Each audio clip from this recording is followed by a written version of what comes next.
초 17주 초6 논술 두 번째 파일 함께 공부해 보도록 하겠습니다. 자, 26번 할 차례입니다. 단글을 읽고 각 문단별 주제 내용을 서술하세요.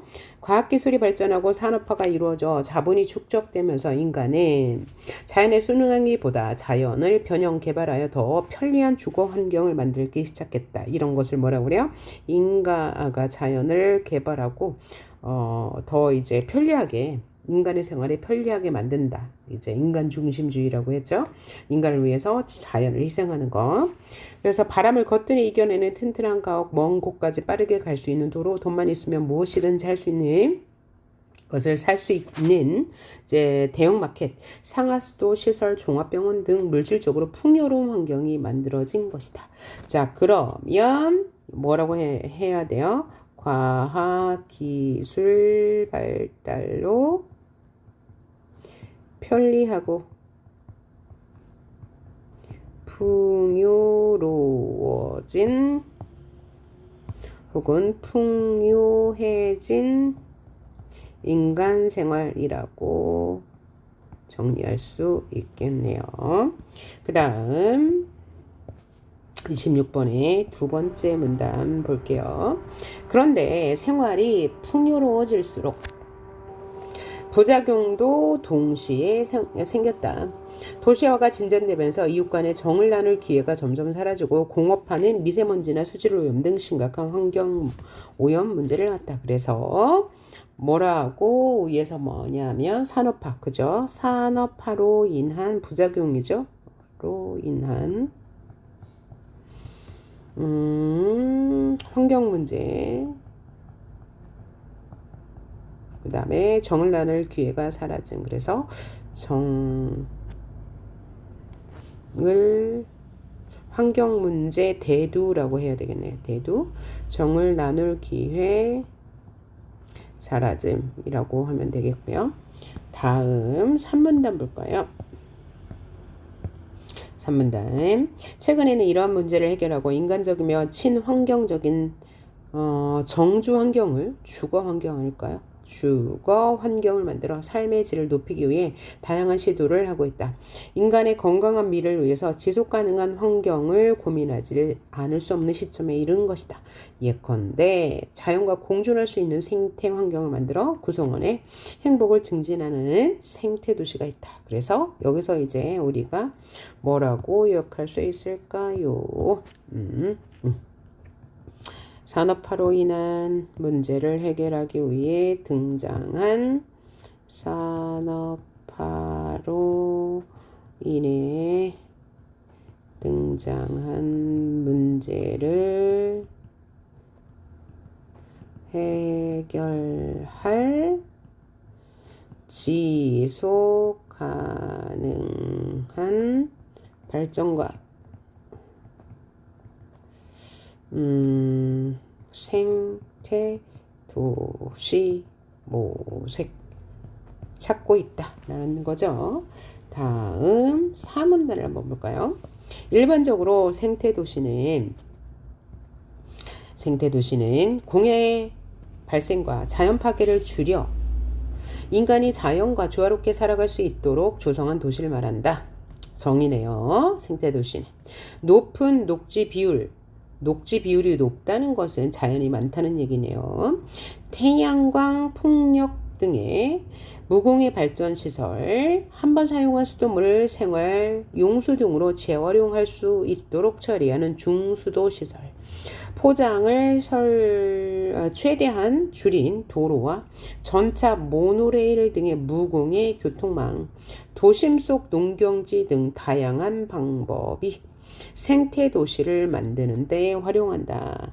생태 도시에 활용되는 사례죠. 그 사례가 뭐가 있다? 지속 가능한 발전, 그 다음에 수돗물 재사용, 그 다음에 포장을 줄인 도로, 그 다음에 도심 속 농경지, 이런 것이 이제 생태 도시에 이용되고 있다 라는 거죠. 그 다음 5문단을 한번 볼까요? 독일의 프라이부르크는 살기 좋은 생태 환경 조성에 성공하여 전 세계적으로 생태 도시의 표본이 되고 있다. 프라이부르크는 1970년대 초반 시민들이 원자력 발전소 건설에 반대하고 석탄, 석유, 에너지 절약 운동을 하면서 생태 도시로 발돋움했다. 지역 주민들 스스로 태양광 발전을 바탕으로 하는 친환경 도시를 설계했고 녹색 교통망, 물 자원, 순환 시스템 등 다양한 생태 기반 시설을 갖추었다. 그러니까 여기는 독일의 생태 도시라고 하면 되겠네요. 오케이. 그다음 6번째 문단 한번 볼까요? 프라이부르크에서는 파크 앤드 라이스 시스템에 따라 전차 또는 자전거를 이용한대. 그리고 도보로 도심에 진입하게끔 유도한다. 모든 대중교통을 이용할 수 있는 환경 정기권을 보조금을 통해 시민들에게 지급한다. 그러니까 이 자가용이나 이 공해를 일으키는 그런 교통수단을 사용하지 않으면 뭘 준다고요? 환경 정기권을 보조금으로 지급한다는 얘기네요. 또한 공공시설엔 태양열 집열판을 설치하고 소수력 발전, 소수력 발전, 열 병합 발전 등 재생 가능한 에너지를 장려하고 있다. 프라이부르크의 표본 마을은 마을 전체가 150여 채의 태양광 연립주택을 건설하였다. 연립주택으로 건설되었다. 자, 그러면 독일의 생태 마을인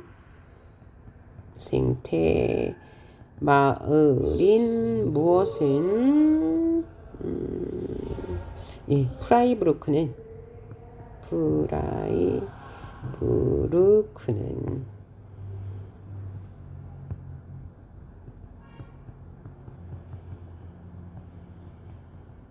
정부의 무엇 지금 환경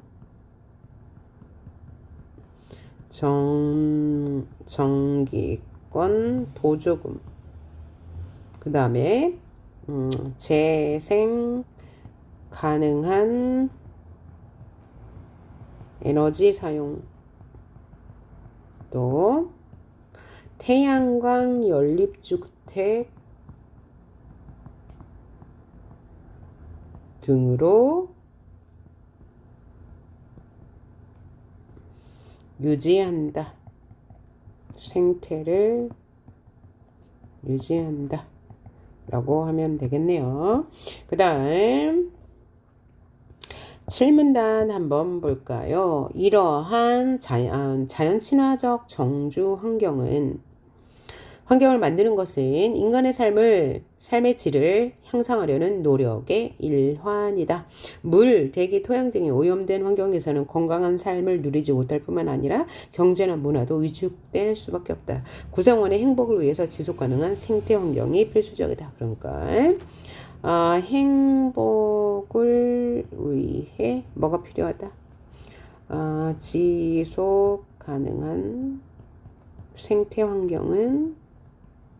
생태 환경이 필요하다 라고 할 수 있겠네요. 자, 이제 다음이 27번인데요. 27번은 지금 다음 글을 통해 글을 보고 물음에 답하시오. 여기 지금 논제가 있고요. 그 다음에 이런 포스터가 있네요. 논제가 아니고 이제 제시문이 있고. 그러면 논제가 뭐냐? 돈이 많을수록 행복감도 더 커진다에 찬성하는지 반대하는지를 윗글을 참고로 논술하시오. 아까 우리 어휘 볼 때 돈이 필요하죠. 기본 생활을 위해서 의식주를 해결하는 데에는 돈이 필요하지만 더 풍요로운 것과는 행복과 관련이 없다고 했는데 이 제시문에서는 무슨 말을 하는지 살펴보고 서론, 본론, 결론의 형식으로 돈이 많을수록 행복감도 커진다 혹은 커지지 않는다 라는 질문에 대해서 답해 봅시다. 자, 그럼 본문을 읽어봅시다. 돈이 많을수록 행복감도 커진다가 논제예요. 그러면 커진다, 커지지 않는다라고 주장을 쓰고 답을 하면 돼요. 서론, 본론, 결론에 맞추어서요. 근거도 제시해야 하고요. 자, 그럼 지문 봅시다. 돈과 행복의 상관관계는 생각보다 작다고 말하네요. 지문에서는 돈으로 어느 정도 행복을 살 수 있지만 돈과 행복의 상관관계가 크지는 않대요. 그러니까 돈이 많다고 무조건 행복한 건 아니다 라고 말하고 있네요. 자, 미국 일리노이대 심리학과의 에드디너 교수는 때때로 과학자들이 돈과 행복 사이에 전혀 상관관계가 없음을 발견했다. 이게 미국의 심리학과 교수의 말을 뭐 했어요? 인용했네요. 는 이야기가 나오지만 이는 사실이 아니며 돈과 행복의 관계는 복잡하기는 해도 실제로 부유한 사람이 매우 가난한 사람보다 더 높은 삶의 만족도를 보인다고 주장한다. 그러니까 이런 말이 있기는 하지만 상관관계가 있다고 주장한대요. 그러면서 영국 워익대 경제학과 앤드루 오스널드 교수도 26일인데 오타 AP통신과 인터뷰에서 돈으로 행복을 살 수 있다는 뚜렷한 증거가 있다고 단정하고 다만 그 효과가 어느 정도인지가 핵심 논점이라고 덧붙였다. 자, 오스월드 교수는 최근에 복권에 당첨돼 2000에서 25만 달러를 횡재한 영국인들을 대상으로 행복도를 조사했는데 36점 만점으로 측정한 행복지수를 확인한 결과 횡재한 집단의 행복지수는 복권 당첨 2년 전에 비해 평균 1점 이상 상승했다고 설명했다.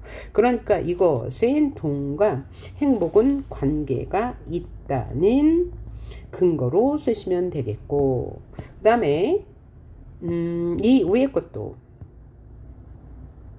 돈과 행복은 관계가 있다, 상관관계가 있다의 근거로 쓰시면 되겠네요. 다음 질문 볼게요. 캐너먼 교수팀은 가구 소득이 상이한 집단, 서로 다른 집단을 비교한 결과 일정 소득을 넘어서면 행복에 별 차이가 없다. 다만 소득 격차가 큰 집단 사이 행복도에 큰 차이가 있는 것으로 나타났다. 그러니까 여기는 상관관계가 없다고 말하고 있네요. 예컨대 연간 가구 소득이 9만 달러를 웃도는 집단에서 자신을 스스로 매우 행복하다고 답한 응답자의 비율은 43%, 연간 가구 소득 5만에서 8만 9,999달러 사이의 동일한 집단자의 응답 비율 42%보다 1포인트 높았을 뿐이다. 반면 연간 가구 소득이 2만 달러에도 미치지 못하는 집단에서 매우 행복하다고 답한 응답자의 비율은 20% 안팎으로 고소득 집단의 절반 수준에 지나지 않는다. 돈과 행복 사이에 상관관계가 있음을 주장하는 학자들은 그러나 이구동성으로 돈이 행복에 미치는 영향이 대다수 공상가들의 생각보다는 훨씬 미미하다. 그래서 이렇게 주장한 학자들도 돈과 행복의 관계에서 상관관계는 있지만 매우 적다, 미미하다고 이야기하고 있네요.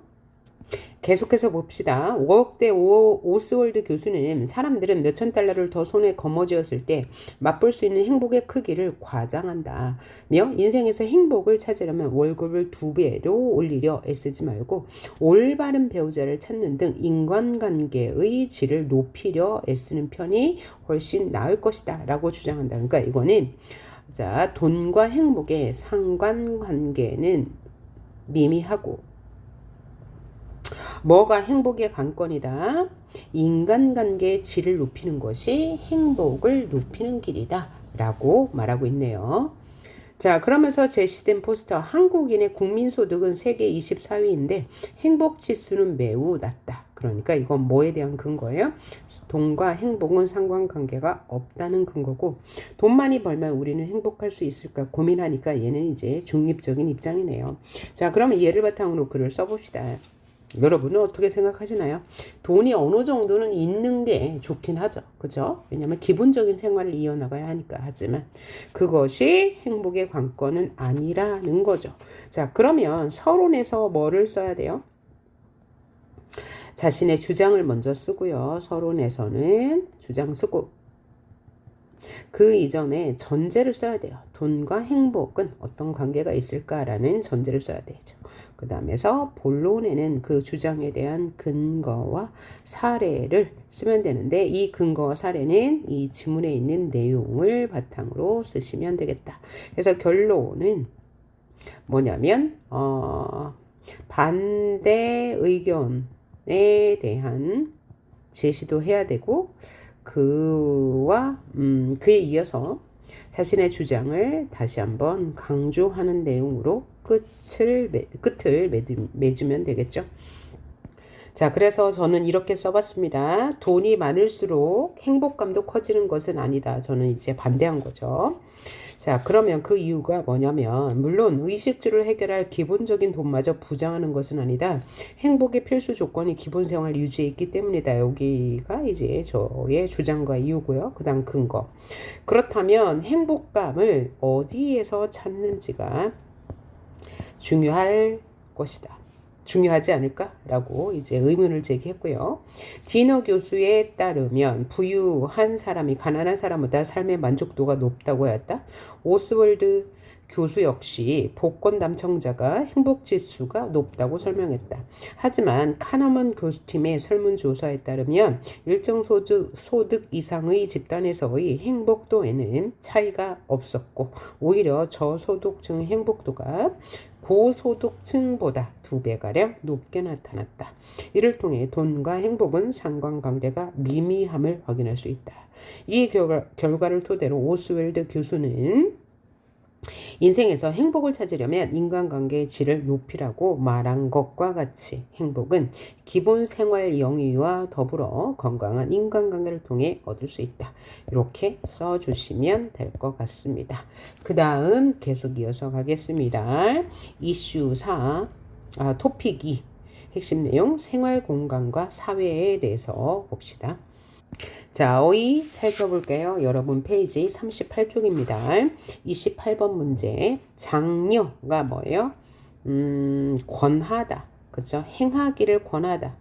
이제 장려고요. 접근성, 접근하기, 가까이 가는 성질, 가까이 갈 수 있는 정도, 가까운 정도를 말하고요. 경관은 경치에 대한 혹은 풍경에 대한 그래서 경치, 풍경이라고 알아두시면 되겠고요. 점진적으로는 차차로 혹은 조금씩이라는 뜻을 가지고 있고요. 이질성은 다른 성질이라고 생각하시면 되겠습니다. 자, 그럼 1번부터 볼까요? 도시의 외곽지역은 도심에 비해 뭐가 낮아요? 접근성이 낮다. 왜 접근성이 낮아요? 대중교통이 도시 중심보다는 불편하니까요. 그래서 도시 안에서도 비교적 땅값이 싸다. 도시 외곽지역은요, 접근성이 떨어지니까요. 2번, 부도심에는 할 때 이 부도심은 도심 주변에 있는 지역을 말해요. 그러니까 지금 서울의 도심 하면 제일 먼저 떠오르는 게 명동, 시청 뭐 이런 쪽인데 그곳과 약간 떨어진 지역, 뭐 예를 들면 영등포도 될 수 있겠고, 저기 청량리도 될 수 있겠고, 저기 마포구도 될 수 있겠고, 이런 지역을 부도심이라고 하죠. 그래서 부도심에는 백화점이나 금융기관, 영화관과 같은 각종 편의시설이 모여 도심과 비슷한 경관, 풍경이 나타난다. 그 다음 잠실은 조선시대에 누에를 기르는 양잠을 뭐하기 위해 장려, 적극적으로 북돋아 주기 위해 북돋아 주다, 장려다. 뽕나무를 심고 잠실 도회라는 기관을 두었던 데서 지명이 유래되었다. 잠실. 그 다음 4번 18세기에 산업혁명이 일어난 서부 유럽은 그 뒤에 약 200년에 걸쳐 뭐가 점진적으로 일어났다? 여기 없는 건데 산업화라는 말이 들어가야 되겠네요. 원래는 가로를 여기에다 넣어야 되는데, 그죠? 산업화가 점진적으로 일어났다. 직업이 분화, 많아지고 멋멋이 높아졌다. 이질성이 높아졌다. 다른 성질이 많아졌다. 이게 이제 산업혁명의 결과겠죠. 그 다음 29번 보도록 합시다. 미학이라는 것은 자연이나 인생 및 예술 따위에 담긴 의미의 본질과 구조를 해명하는 학문을 미학이라고 해요. 그 다음에 배제한다, 제외한다는 뜻이죠. 물리쳐 제외한다, 해소한다, 문제를 해결하다 라는 뜻을 가지고 있습니다. 그 다음 30번 볼까요? 산업화 도시화로 변화된 사람들의 생활 양식을 쓰시오. 첫째, 도시적 생활 양식이 확대됨. 도시적 생활 양식이 뭘까요? 분업화된 사회. 그죠? 자신의 일만 충실히 하는 거. 예전에는 농경 사회였기 때문에 뭐였어요? 자신이 직접 재배해서 자급자족했죠. 그렇죠? 하지만 생활 양식이 확대되었다. 그러니까 분업화되면서 다양한 직업이 생겨났고 그로 인해서 생활 양식이 확대되었다. 그 다음 대량 소비가 나타났다. 혹은 대량 생산이 나타났다. 분업화되니까. 그 다음 세 번째, 분업화로 인한 직업 분화. 분업화, 직업 분화 두 개 다 맞는 말이고요. 그 다음에 이로 인해서 나쁜 점은 뭐예요? 이 산업화로 인해서 개인주의가 팽배하다. 자신의 이익만을 고려하는 개인주의. 그 다음에 뭐 인간 소외 이런 것도 나타날 수 있겠죠. 그러니까 인간성 위주로 보지 않고 인간을 존엄하게 보지 않고 이제 물질적으로 판단하는 것을 우리는 인간 소외라고 하죠. 31번 산업화와 도시화는 인류에게 많은 혜택을 주었지만 뭐뭐라는 문제, 인간 소외라는 문제, 인간을 존중하지 않고 경제, 돈을 더 우선시하는 것을 우리는 인간 소외라고 하죠. 그 다음 우리나라에서는 1896년 뭐가 처음으로 어디에 처음으로 전화가 개통되었다. 그것은 바로 경복궁이에요. 왕이 있던 곳, 그때 당시 왕이 있던 곳 경복궁이 아니고 덕수궁입니다. 덕수궁. 덕수궁에 누가 있었나요? 마지막 왕이 아니고 고종, 순종, 철종인데 고종이 있을 때 경복궁에 전화가 처음 개통되었습니다. 그 다음 전신기와 전화기를 발명한 사람의 이름은 뭐예요? 여러분 알고 있죠? 모스벨. 그래서 이 벨의 이름을 따서 전화벨이라고 이름 붙였죠. 34번 볼까요? 최초의 컴퓨터에 대한 설명으로 알맞지 않은 것은 1번 최초의 컴퓨터의 이름은 애니악 맞습니다.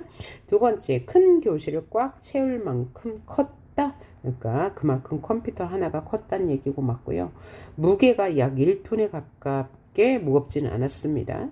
군사용으로 사용했죠. 부호를 통해서 상업적으로 사용되지 않았습니다. 군사용으로만 사용되었습니다. 그 다음에 교통발달과 정보화라는 키워드를 봅시다. 자, 유동은 움직임이 있다라는 뜻이죠. 움직임이 있다. 배출하다 무엇을 내뿜다 라는 뜻을 가지고 있고요. 공해라는 것은 나쁜 해로운 공기라는 뜻이고요. 무상 대가나 보상이 없다 라는 뜻이고요. 금단 어떤 행위를 못하도록 금한다. 행위를 금한다 라는 뜻을 가지고 있습니다. 그럼 가로 안에 알맞은 말을 넣어볼까요? 소음과 배기가스 뭐 들어야 돼요? 배출이 들어가야 되겠네요. 배기가스가 나온다, 내뿜다 등 여러 분야의 배기가스 배출, 감시 등 여러 분야의 빅데이터를 적용하고 있다. 빅데이터는 뭡니까? 방대한 양의 데이터는 정보라는 뜻을 가지고 있죠. 2번 바르셀로나 시내의 가로등은 센서를 통해 무엇을 측정해? 공해를 측정하고 주변의 빈 주차 이용객에게 알려주는 기능까지 갖추고 있다. 3번 2016년 우리나라 정부가 전국의 초중고생 146만 명을 대상으로 조사한 결과 스마트폰이 없으면 심각한 무슨 금단 증상을 일으킨다. 여기서 금단이란 어떤 행위를 못하게 했을 때 나타나는 증상, 금단 증상을 말하겠죠. 그러니까 너무나 핸드폰이 이제 보편화되고 모든 일상을 함께 하다 보니까 핸드폰이 없으면 금단 증상을 겪게 되는 거죠. 그리고 이러한 금단 증상을 보이는 스마트폰 중독 증후군이 약 10%나 된다. 심각하네요. 4번 각 지방자치단체 특히 노년층과 결혼 이민자가 많은 군 단위 지역에서도 다양한 무상교육 그렇죠. 돈을 받지 않는 교육을 실시한다. 서울시는 2013년부터 이동통신 통화량과 유동인구 데이터를 수집한 빅데이터를 통해 심야 땡땡 인구가 많은 곳에 올빼미 버스를 운영하고 있다. 유동인구겠죠. 움직이는 인구가 많은 곳에. 이렇게 하시면 되겠고 그 다음 36번 다음 제시된 단어와 그 뜻을 바르게 연결하세요. 교통이나 개통인데 시설이나 통신을 완성하거나 연결하여 이용할 수 있게 한다. 개통이라고 하고요. 가동은 기계 등이 움직여서 일하는 것을 말하고요. 의상 어떤 사물의 관계 속에서 가지는 위치나 상태를 의상이라고 합니다. 자, 우리가 지금 사회통합이라는 주제를 다루고 있습니다. 사회통합과 관련된 어휘들을 보고 있습니다. 37번 볼게요. 뭐뭐라는 말은 윌리엄 깁슨이 쓴 과학소설 뉴로맨서에 처음 등장한다. 이게 뭐냐면 사이버 공간이에요. 가상 공간. 컴퓨터 속의 공간. 그 다음 정보통신기술을 이용해 도시 공공기능을 네트워크화하여 다 연결하여서 각종 문제를 해결하는 도시를 무슨 도시라 할까요? 스마트 도시. 그러니까 스마트 도시는 네트워크를 통해 연결한 도시를 말하네요. 그 다음 뭐뭐란 인터넷을 기반으로 모든 사물을 연결하여 사물과 사람과 사물 간의 정보를 주고받는 기술, 이런 기술 뭐라고 그래요? 사물 인터넷이라고 하죠. 우리 지니 같은 거 있죠.